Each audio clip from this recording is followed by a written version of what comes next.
So right, this is kind of an experimental format, people. So I challenge you to work with us on this, because last year we had the pleasure of working with RVG, the National Service for Identity Management, also part of the ministry, and to really explore some of the prototypes that we could create on the space of identity. But of course, when you're thinking in the realm of national identity, then you bump into all kinds of stuff that do not really allow you to implement things within half a year, let's say, something like that. So that's okay. I mean, it's a very difficult, it's a very challenging problem. But there are far more identity projects you might want to be working on, and Vinay already showed us a very clear example on that. So what I would like to do is to basically get input, and my team will also be taking notes from this, so that we can put up really good challenges for the identity track, where the teams can work on, and that also have the potential to grow, maybe as a venture or a corporate or a government project, and take it beyond the hackathon, of course, into an implementation where you could say, well, let's try it for an environment where it would work for 100 end users, like, for instance, the World Food Program did in, I think it was Pakistan. And then when they tried it over there, they implemented the solution in Jordan, where it worked for over 10,000 users. And I think these are the kinds of steps that we are looking for. So let's say if you would have a couple of challenges there, and we start with the end of last year, then I feel we should start with our government and say, well, do you see any, what would you like to see from the teams in a really concrete form, where you could say, well, this would actually help us right now with the quest we are addressing as a government? As I presented earlier, we have a lot of questions right now too. But especially my main concern now is the human factor. Every time when a techie tells me that self-sovereign is very safe because not everything is in the same place, and so it's all distributed, my first reaction is, yeah, but the human factor is typically the weakest link in any system. And social engineering kind of stuff, that's where, for me, the big risk is in all this kind of big tech stuff. How do we make sure that the system is not only safe on paper and technically, but also safe when we distribute the system, identity system, to 70 million Dutch citizens, 6 billion world citizens, keeping in mind this social aspect of the human factor. And what would you, I mean, the human factor, how would you, what is your biggest worry in this? It says self-sovereign, but is it self-sovereign in name only or really self-sovereign? And who is that? What will make a citizen, and I would say take any citizen, not give away this data that from the system cannot be taken from him, but he can give it away. And that's for me the biggest issue of getting this kind of really neat stuff that can be very important actually into society. All right. So Vinay, would you like to comment on that, the human factor, and maybe too easy for people to give their identity credentials away? Yes. If I was going to change one thing in this space, like just a single, acupuncture needle, just one cut and paste, I'd replace the name self-sovereign with self-assigned, right? So sovereignty is a really, really big, hairy, complicated legal construct. It's got, I don't know, thousands of years of ramifications on it. And it's very hard to take that entire complex of ideas and then just translate them onto the internet in a single generation. Whether these things are sovereign or not, I think is going to, we're not going to have that hashed out until we have, for example, international treaties that ratify these kind of identity processes. Yep. So I think sovereign is a really big word. This, however, is not to say that the aspiration towards that sovereignty is not real, but the confusion is that we have this thing of self-assigned names, which is like a component of what would constitute a truly sovereign identity system, right? If we're really going to have a future in which we have individuals with the freedom to live in many, many countries, with computers that take care of the kind of enfranchisement problems of like, can I do this legally in this country? Well, you have a computer that figures that out for you, kind of like you've got navigation now. I can envisage a future in which we really achieve a sovereignty for individuals that means something. But between now and then, we've got to get through the reality, which is that for now, self-sovereign identity means self-assigned name. And once we get that clear in our heads, that this is about managing what we call things, it makes it easy to imagine how we do this for things like contracts. So one of the things that I want to take a crack at later this year is the idea that we give a contract a name, and the 38 people that handle a contract and invoice across multiple organizations right the way through to your accountants and your banks all have a shared understanding that they're talking about the same document rather than everybody giving the thing its own name when they see it. So I think there's an enormous amount of room for rationalization and simplification using these self-sovereign identity concepts for things that aren't even individuals. And it's that notion of the name being inherent to the thing that I think makes the word sovereign correct. But there is this need to disambiguate the inherent naming of things from the sovereign rights of the state. Because whether we like it or not, identity for all legal processes is still generated by the state, and that's not changing until we see a reworking of international law. So that, to me, is the embedding problem. And it's very aspirational. I mean, when blockchain, Bitcoin originally came out and people said central bank of the internet, it was kind of a joke when the market cap was $200. You get up to a couple of $100 billion and you say central bank of the internet and you begin to think that that might really mean something. And so this is the kind of the trajectory that we're on, for what it's worth. And then if you look at where we could go, but where we are right now, and then what if you are, let's say, a startup that wants to enter this space, and we have maybe some savings, some capital. We have maybe some talent on board from a technical point of view. Maybe even a friend of us who went to law school and did some smart stuff there. We have quite a nice team, but we really want to get into the space because we have this connection with at least the problem part of this. We want to make a solution here. So where would that leave us as a startup? Would you say, well, you shouldn't bother entering into this realm? Or would you say, well, there are at least a couple of entry points where this gets really interesting? Well, I mean, how often is it that naming things turns out to cause problems? Right? I mean, probably 4 or 5 times a day, you have a conversation with somebody which starts with the kind of, which document? Right? Where are the keys? Who is meant to be booking the apartment? All of these are basically naming problems.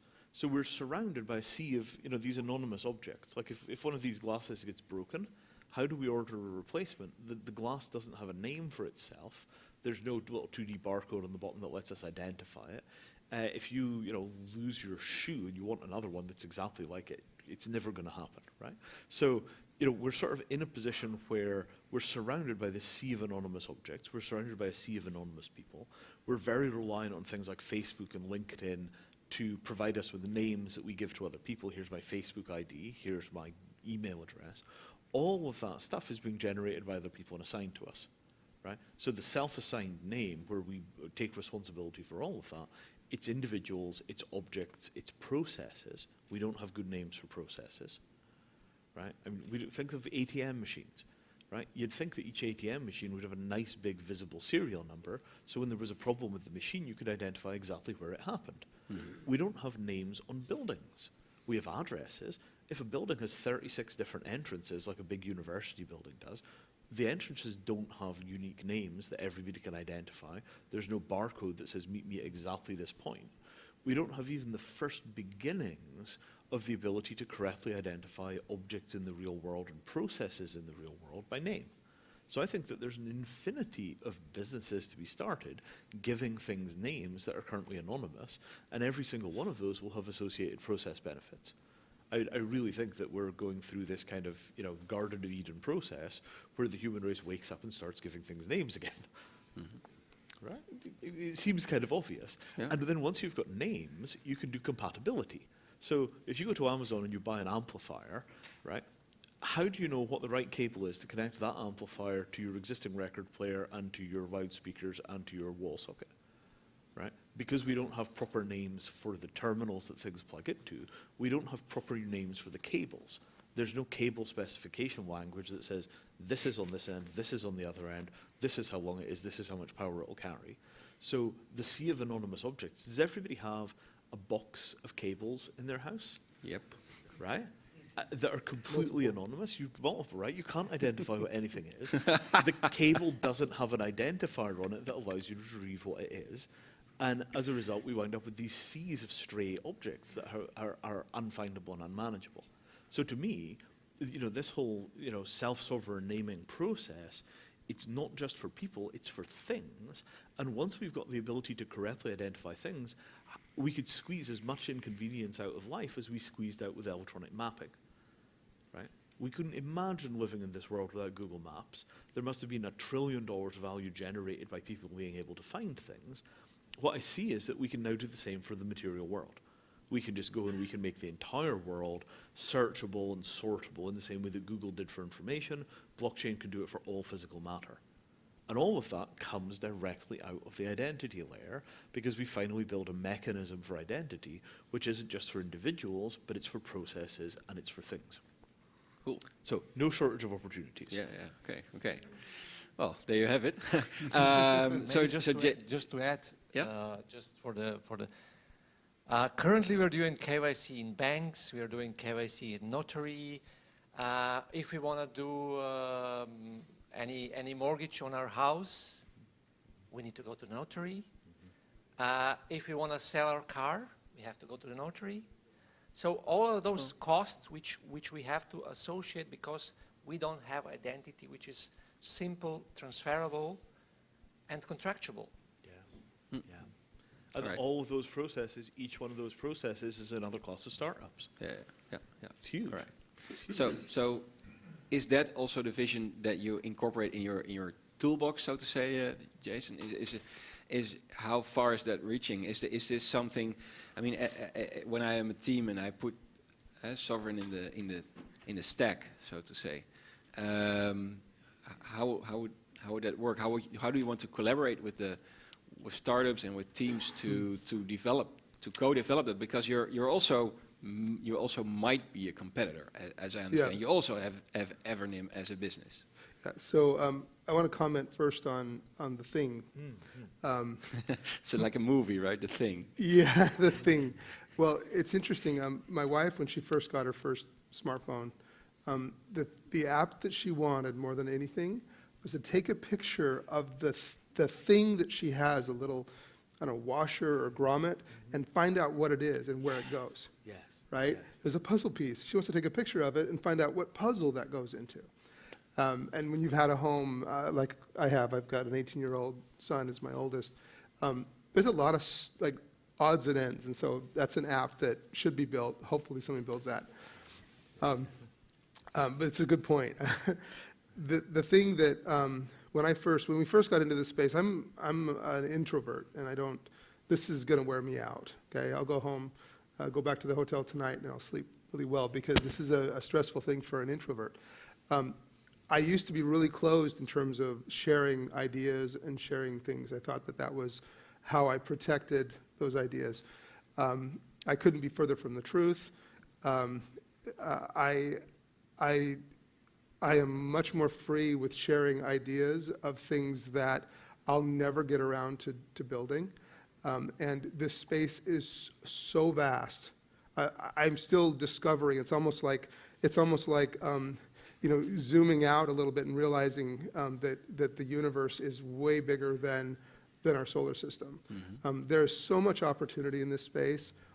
Anybody that I talk to that's even in any industry, if they could just spend a little time understanding it and getting through the paradigm shifts, there's more than enough to go around.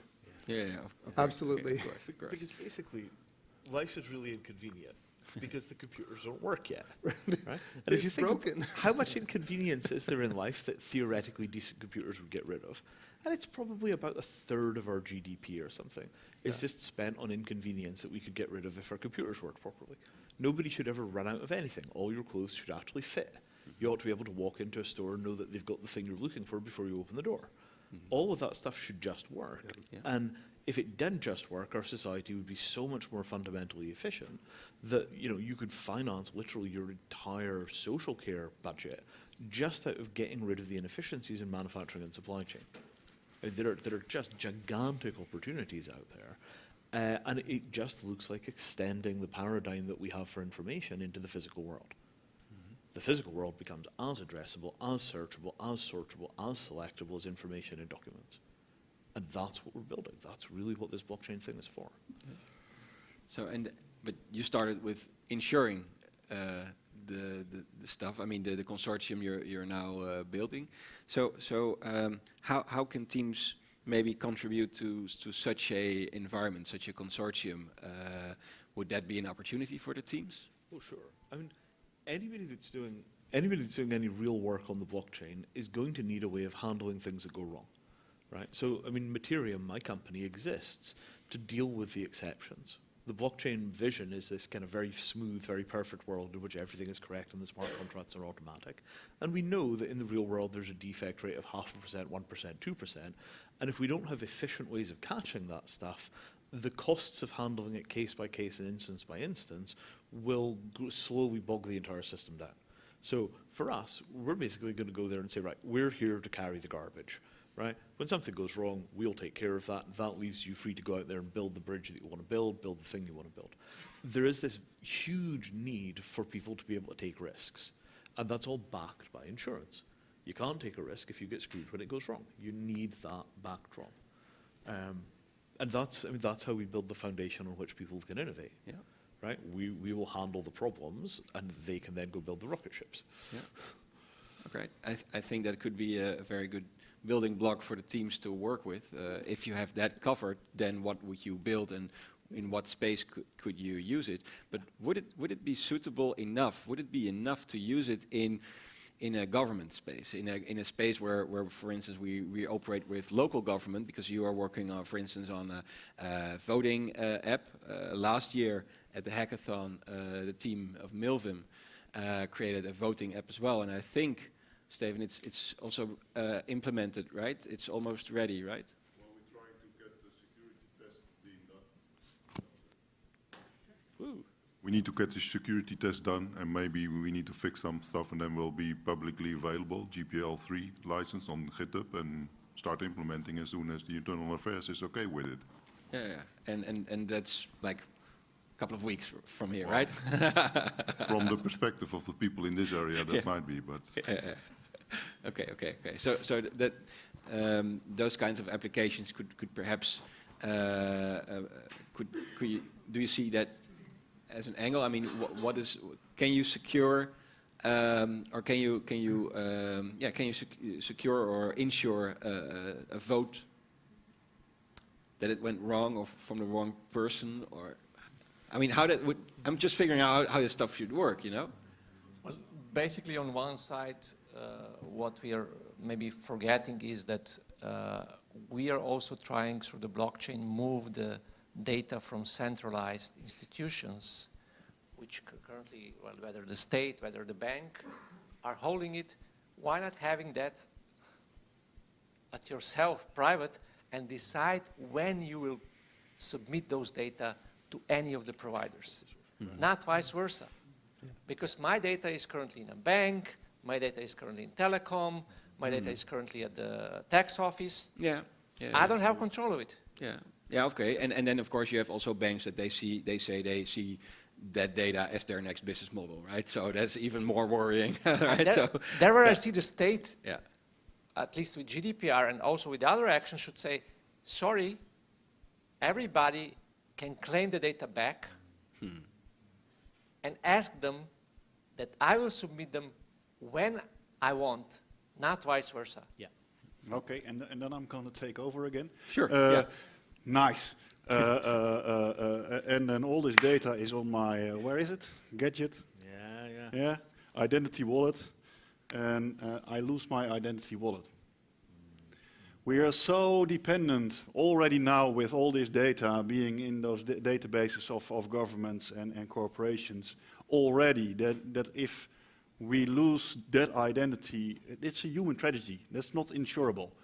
And insurance will work in commercial environments, not in humans. And thinking about having that wallet and having it lost, and that is a human tragedy.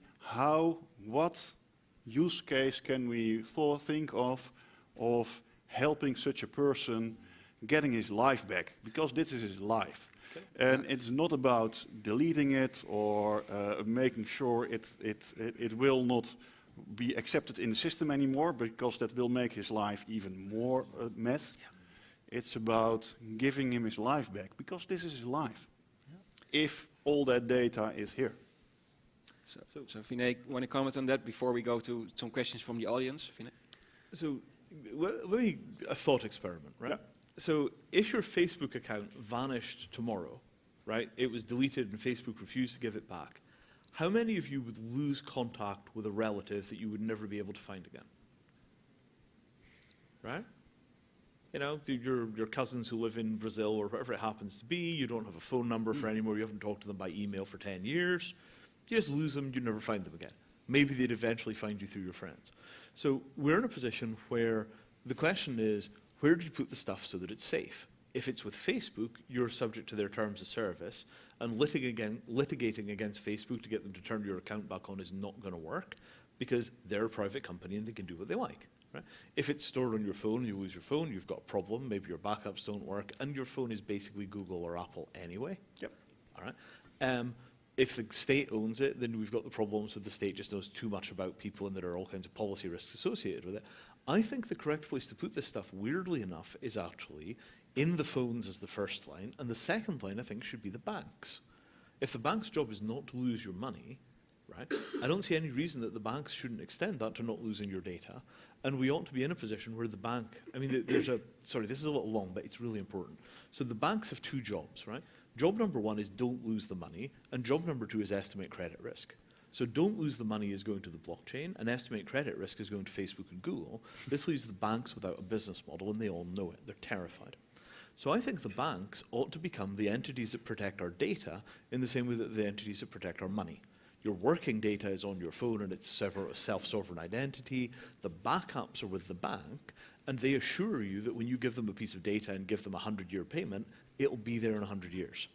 And that model, where the bank is the fundamental protector, it gets the banks into digital identity, it gets the banks into computer security, it gets the banks into long-term data storage, and it would give our society the permanent backbone that we need when people's entire lives are wrapped around these processes.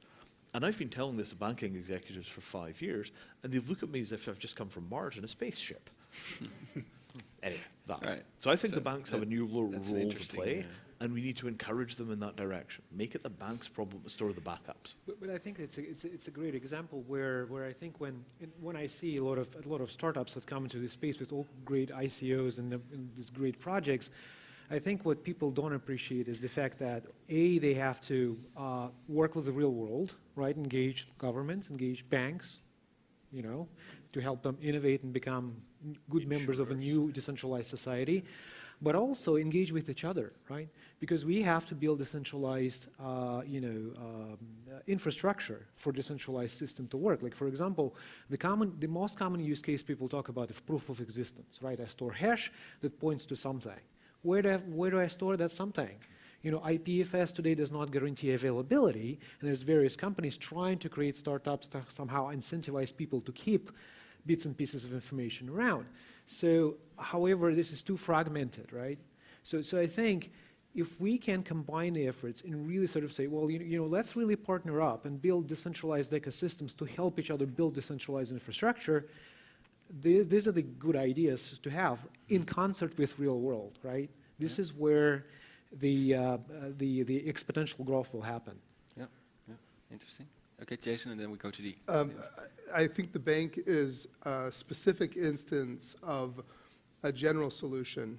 And I think we all have relationships with organizations and with people that we trust. And I wouldn't want to lose my phone and lose my identity, right? That's not an acceptable answer. We've spent a lot of time recently on working on DKMS, specifically trying to solve the problem of how do I keep my data, keep my identity self-sovereign, but also at the same time not be in a position where recovery is a huge thing. And there's some easy answers that are kind of too simplistic, and there's some harder answers, but I really think that leveraging the trusted relationships that you have today in a way that doesn't give any one of them too much power is very important. Yeah. Interesting. Everyone I know in crypto has a safe. Right? And we've literally gone back to putting data in big metal boxes because we just can't buy because we just can't buy the services that we need to secure the stuff electronically. We wind up with hardware tokens in big metal boxes, and that's a sign that something is not working properly. Right? The fact that the safe has become the symbol of like serious crypto people. Like, wow, that's a nice safe. You know?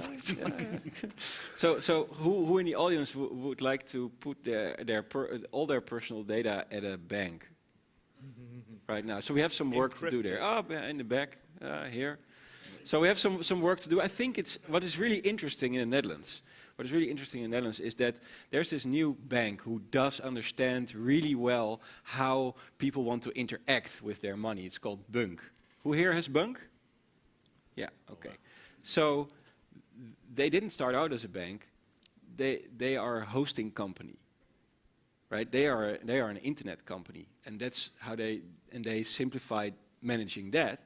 And now they say, well, if we can take care of the data really well, we might as well take care of money really well. And actually, they don't basically invest your money for you, right? So that's a really interesting proposition, and it's already on the.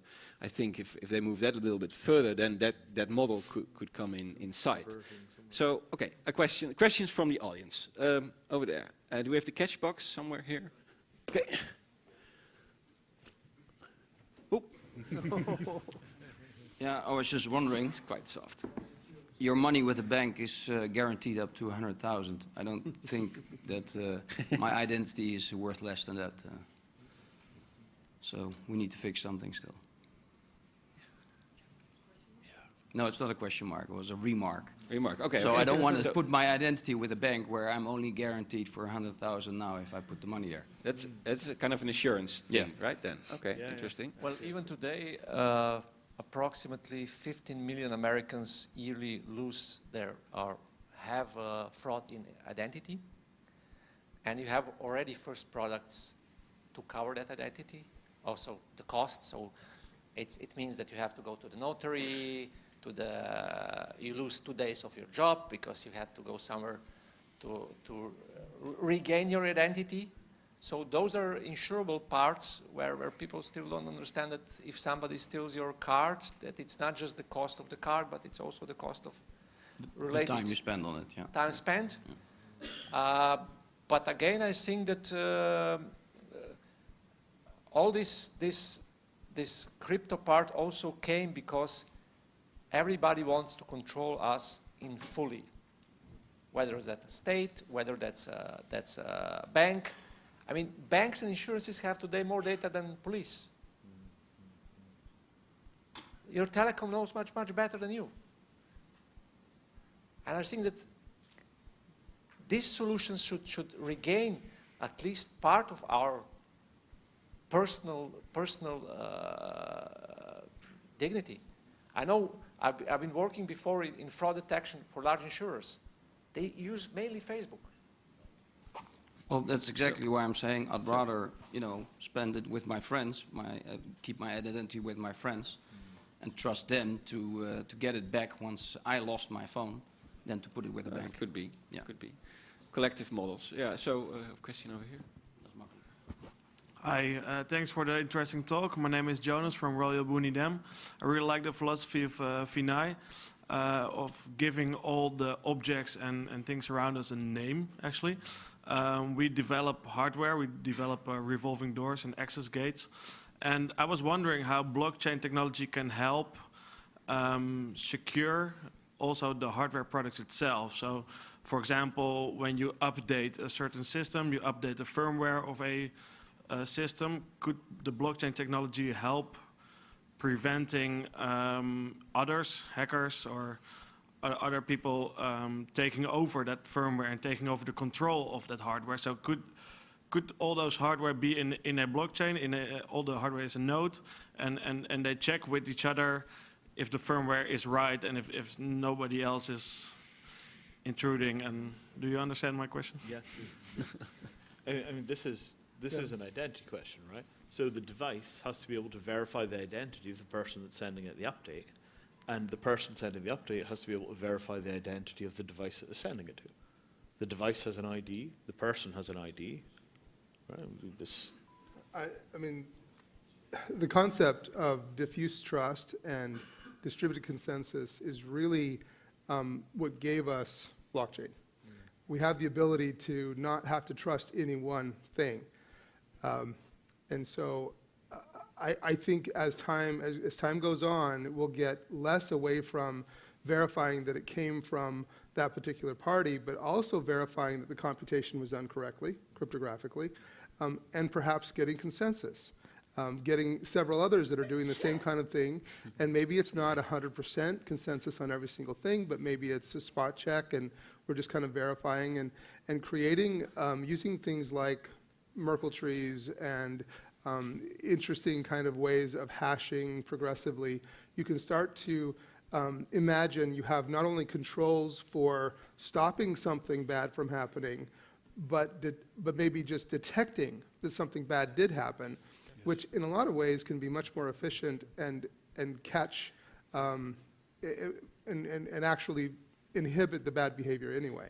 So we actually worked on a use case like this where the ask was from IoT company building smart city infrastructure, where they had exactly the same question. And yes, you can use blockchain to facilitate transparency, make sure that changes are authorized. Now, the problem with blockchain, of course, is that if somebody hacks into one at the edge, gets private key, they can simulate that they authorize, right? The good thing about blockchain at the same time is it's transparent. If something starts to happen, at least you see that something is happening, and it's transparent to everybody. Hey, there's hacking going on. Whereas in a completely proprietary system that does not have immutable history behind it, right? You cannot easily detect that unless things are too far, into the bridge, right? So that would be, one thing. And then of course, my second remark to that would be there's actually, I mentioned Trusted IoT Alliance. They have a working group actually defining standards and APIs to enable that use case. I would encourage you to look into that as well. Thank you. So, is Tije in the house from Taiken? So you guys just signed a deal with the Red Cross, right? And you have been working on identity for a long time. So, you've been here the whole afternoon. What is the biggest challenge that space is facing in the world of humanitarian aid? Because I think we've been talking about a bit of society, we've been talking about insuring stuff, doing business, but this is another realm, so to say, and we had two teams last year working on a refugee identity solution. So maybe can you comment a bit on this, and I mean, can we ensure stuff over there, or do we need to take a very different approach? What do you think? Can we get the catch box first to type?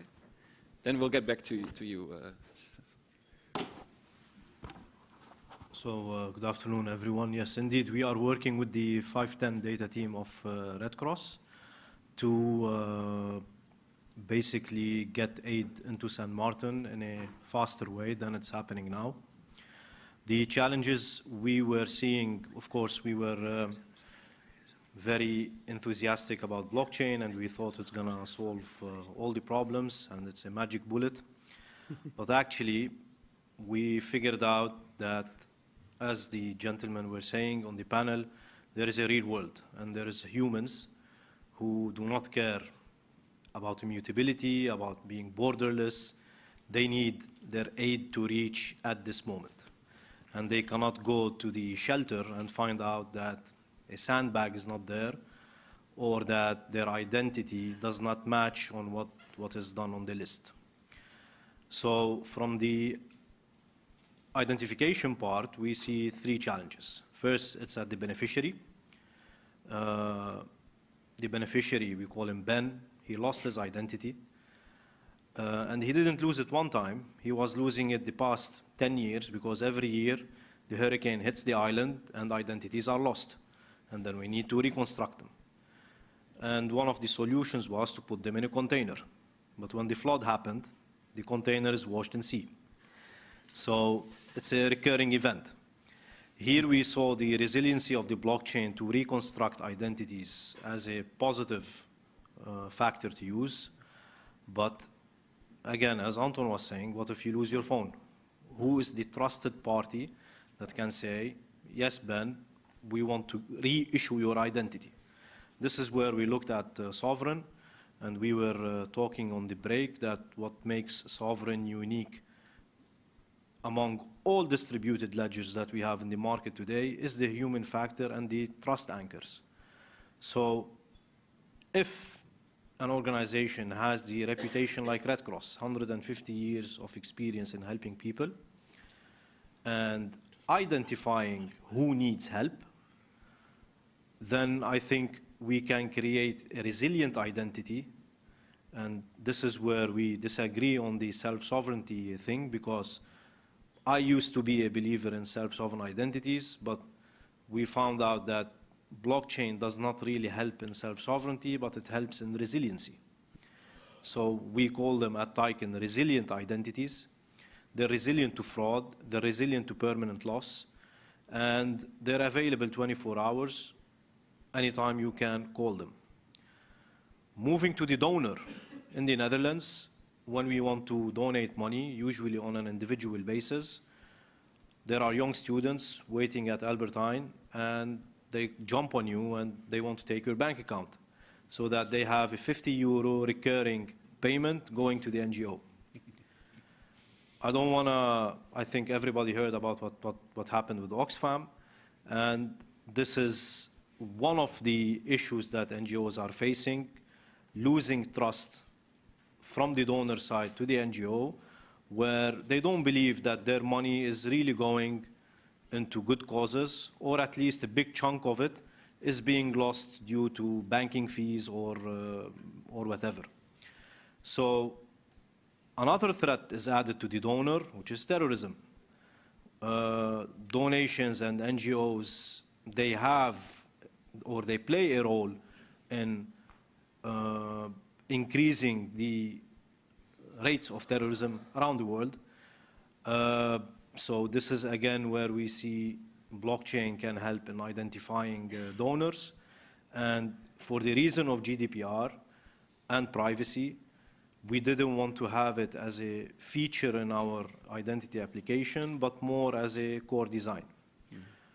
And which brings us to the middleman in this equation, which we were not able to take out because we need his experience. An organization like Red Cross, we need them to help in identifying people and bringing donors to beneficiaries, but maybe not playing a funding role anymore. Here we see cryptocurrencies to take this mechanism and sending aid money from location A to location B, and no more the banks of Red Cross. But they as a trust anchor, they are an entity, they have their own identity now. And we can provide the interoperability to other organizations like War Child, like Save the Children, like Defense for Children, so that, again, we don't need to onboard donors or onboard beneficiaries. So it's an ongoing challenge so far.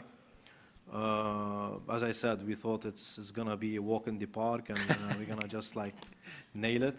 Yeah. But it requires that Team Tycoon to go to San Martin and look at the inherited characteristics of your identity, look at your acquired characteristics of your identity, and come up with a resilient identity before it is self-sovereign. So thanks for explaining, and I think it's really cool because I think the Red Cross was also in the Knights Hall. And you were at the same table, right? True. So it happened actually at the event you were hosting in the Knights Hall. Yeah. This is where we talked and we found each other. Yeah. Because Red Cross wants to work with the problem owners, people who know what does it to feel like losing your identity. So for Anton, I wanted to tell you that, yes, you might lose your phone, but still you're one person.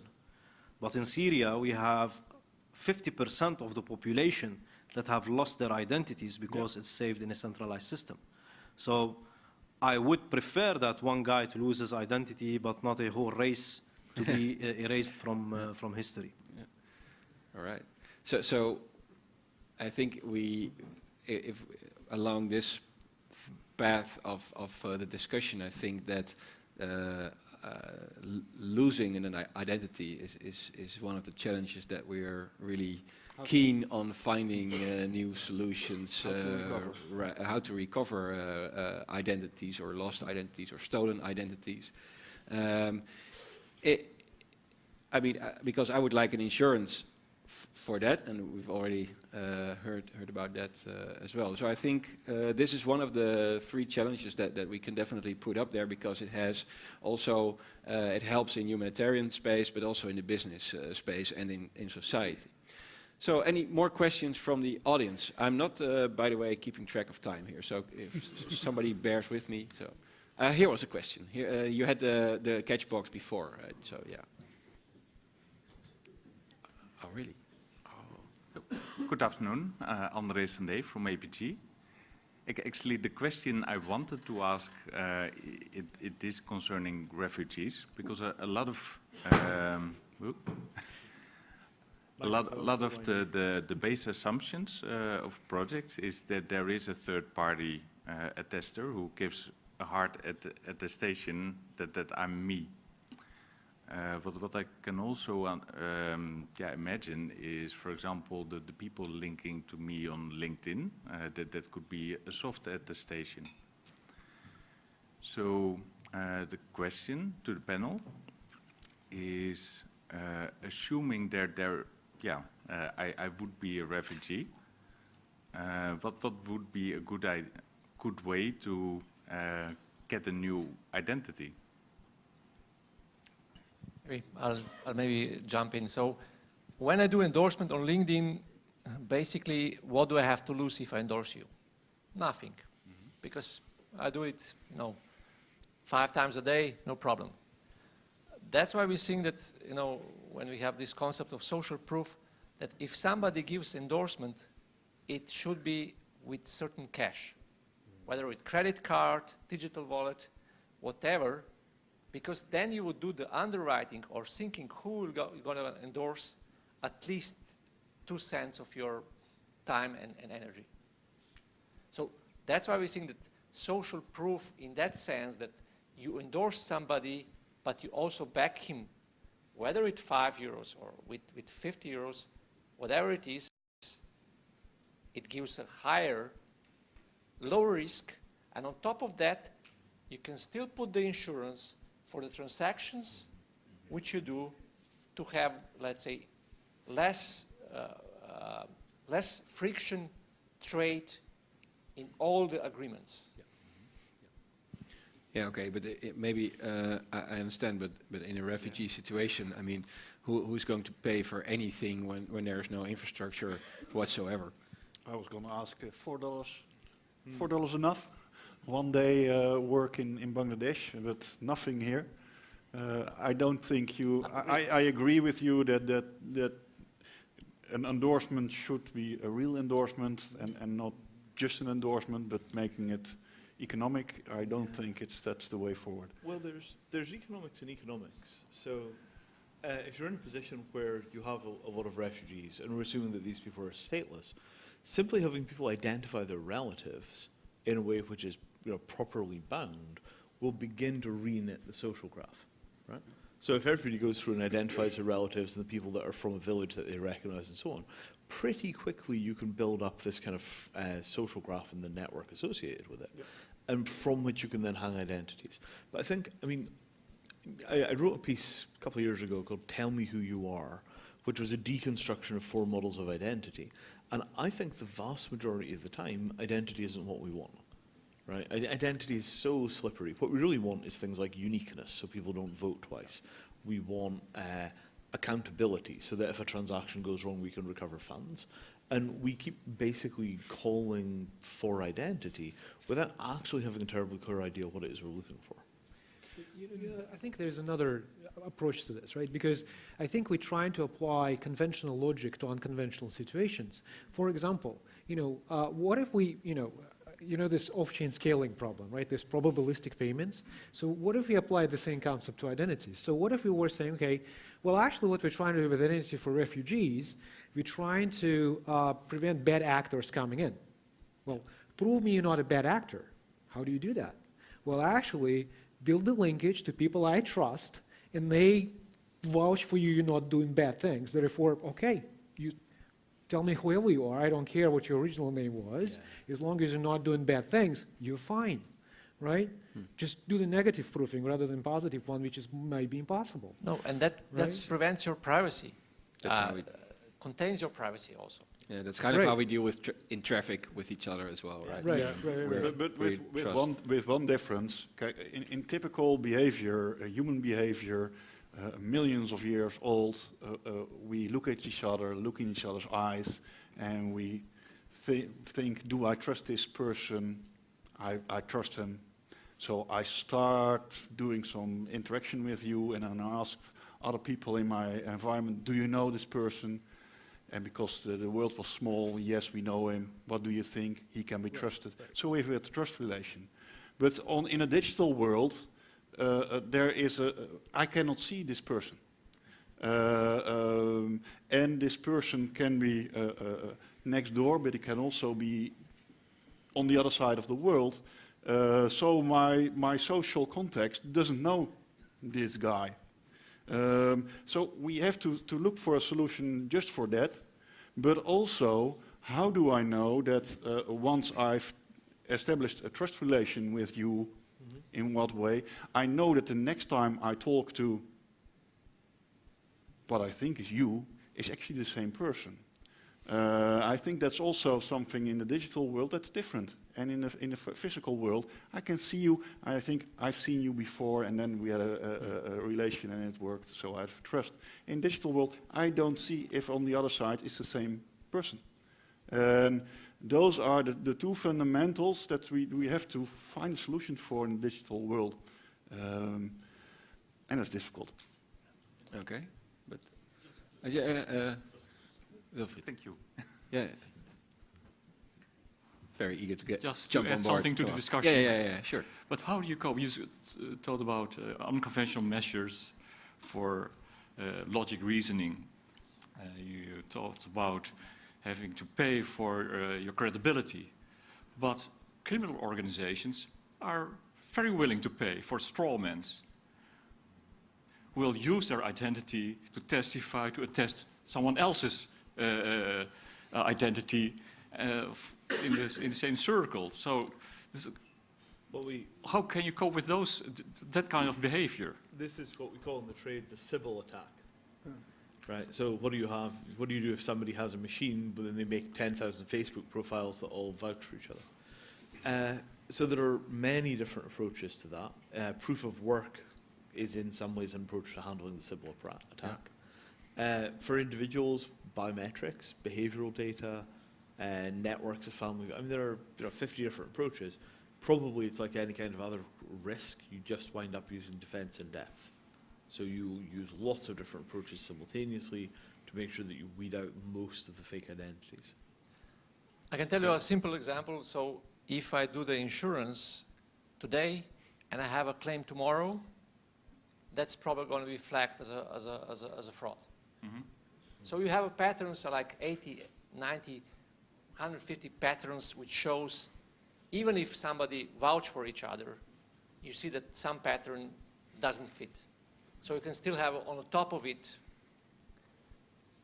a kind of a prevention rule which says if this and this, a typical example, if somebody hits an Audi A6, which was imported from Germany, with a rent-a-car and both drivers are less than 20 years, there's a high probability that something's wrong. But then he is already part of the system, he's already enrolled. Yeah.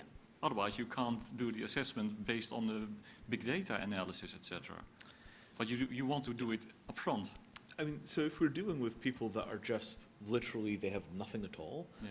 in all probability, the first thing you're going to do in the future is issue people a phone, right? I mean, you're going to deliver your refugee. I spent about 12 years working on large-scale refugee stuff. In those days, I was a hardware guy, so I designed a refugee shelter called the Hexayart, and the objective was to build the rest of the systems needed for handling 150 million climate refugees. So I spent a bit of time thinking about this. In all probability, in this kind of cold start situation, you have a phone which has a decent biometrics package on it, and the first thing you do is you link people to the phones, and then you have them try and reassemble their social graphs as much as possible from the existing information. You've got tons and tons of online resources. So, you know, it doesn't matter where you are, you have a data trail, right? You had a phone number when you lived in your previous country, you had a Facebook account, you had an email address. So then you have to build relationships with the large service providers to reconnect people to their previous data trails. And once that's done, they're going to be plumbed back into the network very quickly. Even if all they have is the recollection of their previous phone number, that's enough to reconstruct more or less everything about a person's life. If that's the only thing you know is what was their old phone number, as long as you've got a cooperative arrangement with the telcos, you can figure out exactly who they know. You could call every number they called in the last 10 years until you find somebody that knows who they are and will come and get them. It really only requires a tiny bit of information to pull people's lives back together again. And at this point, the digital penetration for phones is practically the entire human race. You know, even down in the very, very poorest countries, you still have a very substantial phone penetration. Can I comment on that? Oh, yeah, sure. Jason? And I think it's about, well, first of all, identity and what we call identity is evolving. And I think today when I talk about my ID, I'll pull out a driver license or I'll pull out a passport, but it's really about evidence. And we're looking at a use case where there's a group of refugees that are on the border of two countries. And they're in a camp, and that camp's going away soon. And either that camp is going to be, if they disband the camp and they don't have, I mean, one side thinks they're terrorists and the other side doesn't recognize them as citizens. And so they're in trouble. But if they can start to build this kind of rudimentary preponderance of evidence, and using blockchain, you can have really strong time stamping. And so you can build this preponderance of evidence over time that would be really hard to fake. And there's talks with one side of that border where that country will recognize, they're starting to decide what is it that we need to see to be able to recognize them and give them a provisional citizenship. So that's kind of bootstrapping from the ground floor. Now, luckily in that scenario, they're starting in a position where they've got a little bit of time. Starting without any time is going to be troublesome, but it's going to evolve. And we're kind of part of, everybody in this room is part of the evolution of something that's quite a bit bigger than we think it is. yeah, And so the hard backstop is biometrics, right? Go through retinal scans, fingerprints, boom, there's your identity. You don't want to do that except in a real crisis situation. But if you're Refugee dealing, might be that case. yeah, I mean, if you definitely have that as your final catch. Yeah. If you can't get it any other way, it's biometrics, and then bind the biometric to a phone. So are there biometric tools linked to the sovereign stack, so to say? So the way that so biometrics scare the heck out of me. Okay, biometrics scare me because it can be, it's a weapon. Biometrics can be weaponized, and if used improperly, it's like electricity, right? And oil, electricity can yeah, save us and it can kill us. everything, yeah. GPS, right? Right. It's great for your self-guiding munitions. Yeah. So having claims, credentials that have biometrics in them are great, because then I can prove things that I want to.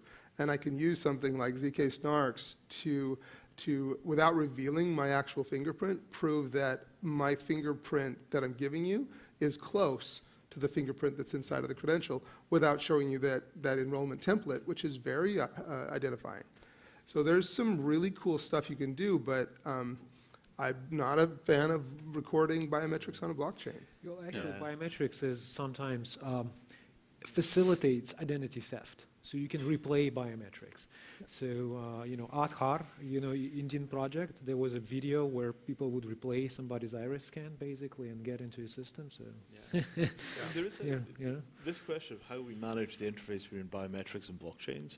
That's probably going to turn out to be one of the key pivots in how the 21st century turns out. Because there are two completely different bodies of practice on identity. There's identity as a cryptographic key pair, and there's identity as a biometric. And these are two completely different models of what a human being is. And the way that those two models are reconciled is going to be definitive in the civil liberties landscape and also in the trade landscape. So whether the bottom billion actually get a usable identity they can use to connect to the international trade system is entirely going to depend on that interface. Yeah. But if you do something that works for the bottom billion, it may have terrible privacy implications, because when you get to the kind of global middle class, there's so much additional information about them that if you add a biometric to all of the other data trails, suddenly you're keeping them in cages. Yeah. So what's a support at the low end becomes a stick at the high end, and vice versa. And there is no really good place to have the global dialogue on that question. We're doing a conference in a couple of months on identity, and we might touch on the biometric issue, but somebody really ought to host a series of big, heavy conferences at the academic level and at the intergovernmental level to crack this thing. Because if we just wander into it, it'll be Facebook or Google that produces a biometric identity card, and then it will become a de facto global standard, and then we'll be stuck with it. Yeah, and so I want to relate to one of your sheets, because if you're talking about biometrics or security, cryptography, you're talking about login. While what you're saying very correctly for me, it's about interaction, and it's about interaction between two entities. And they have to recognize each other and identify each other and trust each other. That's the main purpose. And sometimes biometrics might be needed, but that's only in very rare cases. Yeah. In most cases, it's way, way, way, way less. And it might just be a photo of somebody that I've met before. That's the one I recognize. Or sometimes it's just, he's over 18. And that makes it very powerful, but that makes it on another side also dangerous, because for every interaction you need other credentials, and if you store all those credentials in one identity wallet, that identity wallet is basically ends up with all data about you, and then it becomes very dangerous. I did a round of work, 2006, for the Pentagon, to design a genocide-resistant biometric ID card standard for use in war zones, where identity is something that can rapidly get you killed, right? If you have the wrong last name, you're in real trouble. And the core concept of that work was that you take the biometrics and you compartmentalize them at a different political level. So the idea in this instance was that the UN Security Council would operate a global biometric database, which would only issue a thing called a certificate of biometric uniqueness. So you would come into a refugee camp, they'd run your records, they'd verify that you weren't in the system and give you a number. And if you were in the system, they'd give you your old number back again. And that's the only thing that that database did. Specifically, it had no access to your biography. And the numbers were, of course, blinded with cryptography. And then you could take this, UN certificate, and from this you could then go and connect to the identity databases.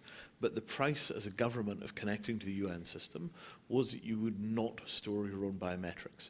So if you wanted access to the global system, you had to not have a parallel local system, and then you'd have an international treaty organization which would do the brokering between governments and the UN for identity data. And I think that was a very good scheme. I think it's completely unrealistic politically to implement.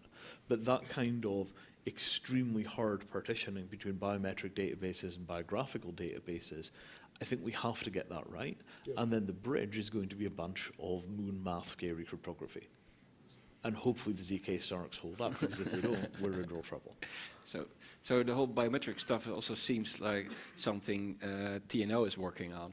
Christopher Brewster is also here. Can you maybe tell if TNO is also doing on research on how we can use biometrics in relation to identity? I'm afraid TNO is such a large organization that I wouldn't be able to tell you. But we're working on self-sovereign identity. Of course. Become a sovereign node. Mm-hmm. My particular perspective is the semantics and the formal representation of that data that is needed in identity. That whole aspect. I think there's been talk a little bit about standards now, but I don't think any of this is going to work very well unless people actually decide what kinds of standards are going to be established to enable these systems to work. Okay, so do we have the catch box a little bit? Because I think it's important that what Christopher is saying here. You get it back, yeah? Okay. So we're listening to Christopher Bruce from TNO. I'm not aware directly of biometric work that we're doing, but because TNO is a large organization, there might be people working on that. The aspect that interests me particularly is the semantics, the standards that allow the interoperability between these systems, because there's a lot of talk about different systems talking to each other, but if we don't sit down and talk actually about the protocols, the syntax, semantics in a clear way, none of this is going to work. We have 30, 40 years of development of standards between systems, and computers still don't talk to each other. So there's a little bit of a cynic in me waiting, saying this is absolutely wonderful and it's all very exciting, but we have a history of falling over our shoelaces if we don't tie them up properly. All right. Rutger? Yeah? One of the reasons that I came to the Netherlands was to talk to some of the folks at TNO about semantics and about schema, about interoperability, about convergence around useful schema. So I'm very much in agreement there. There's a lot to do there. And there's some theories about how that could be most effective. But you're right, we have devices. I have an Android device. Do you have an iPhone? No, Android? Android. Also Android. I have iPhone. Okay, so our devices can't talk to each other because the chip manufacturers have decided they shouldn't talk to each other. It's silly. I mean, we can talk to each other through some network, but it's silly that we live in this world and we don't have that kind of interoperability. So one of the things that I'd like to pursue is kind of a more broader interop, taking the ID standard and going beyond that to more interaction protocol standardization. I think that's where we're going to see a lot more cool stuff with all the people that are working in the space. So would it be a business spot there? Because it sounds something that you just need to contribute to the greater good, and then stuff starts working. Yeah, so I mean the business would be indirect, right? Contributing to something that's a broader standard is really about what does that enable business-wise. So directly, it's you've got to kind of, I don't know if you call it a faith or just being a little bit forward-thinking, that we need to get this out there, get it connected, get it working together, and then the opportunities will come. Yeah, right. So building blocks. Last question. Arje? No.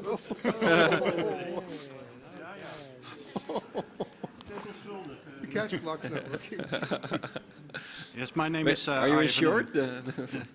My name is Arje van Ooyen of Unchain, and I'm listening to this conversation, and I like the model of sovereign very much, because also I think it's a way of heading into that matter of standardization was just addressed.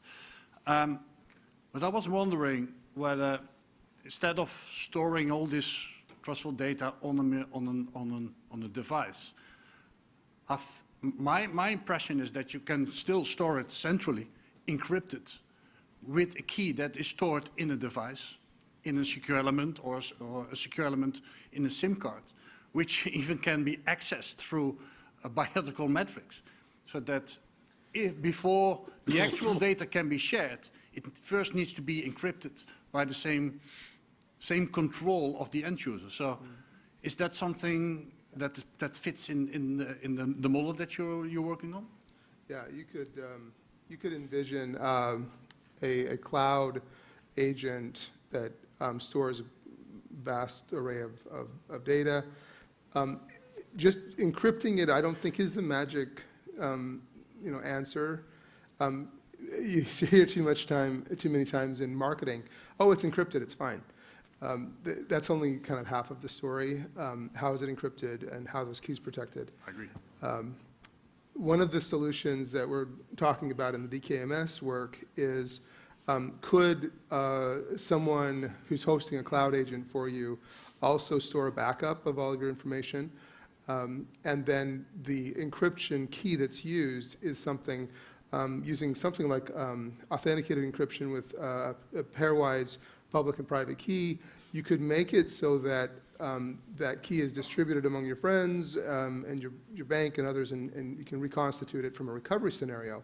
What you're talking about, I think, is a similar scenario where you can use something small on the device to just get access to something that's stored in a public store. And I mean, I actually have a very, I have my passwords in a Dropbox account, but good luck trying to get into it. Sure. And I want to relate to what you were saying. I don't think I want the current banks to control my data or keep my data. But I think in the end, we go to a system like banks, data banks, where I have as a person have a service provider on my personal data, not only identity, that knows how to keep data and knows how to transact data and helps me in only giving as much information as is needed. And I think the four-corner model of the current financial system is the model to go.